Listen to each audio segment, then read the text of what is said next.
Welcome back to my channel. আজ আমি আপনাদের সাথে সিম্পল ঘরোয়া উপায়ে পাস্তার রেসিপি শেয়ার করব। তো তার জন্য আমি নিয়ে নিয়েছি গাজর কুচি, টমেটো কুচি, আলুর টুকরো, পেঁয়াজ ও সামান্য কাঁচা লঙ্কা।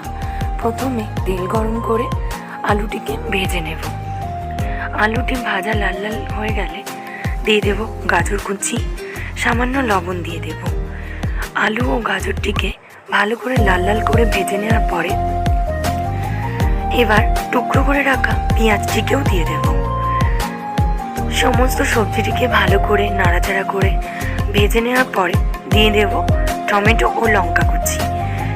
এটিকেও ভালো করে নাড়াচাড়া করে লাল লাল করে ভেজে নেব এবং দিয়ে দেব সামান্য হলুদ, সামান্য ম্যাগি মশলা। এবার হলুদ ও ম্যাগি মশলা দেওয়ার পরে দুটো ফাটিয়ে রাখা ডিম দিয়ে দেব। সবজির সাথে ডিমটিকে ভালো করে ভেজে নেব।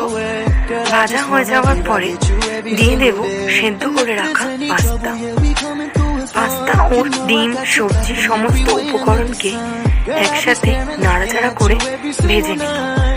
এবার সামান্য পরিমাণ মতো লবণ ও বেঁচে থাকা ম্যাগি মশলাটুকুও দিয়ে দেব। ভালো করে সমস্ত উপকরণ নাড়াচাড়া করে নিয়ে লাল লাল করে ভেজে নিয়ে নামিয়ে নেব। এবার পরিবেশন করব সামান্য ঝুরি ভাজা ও বাদাম দিয়ে।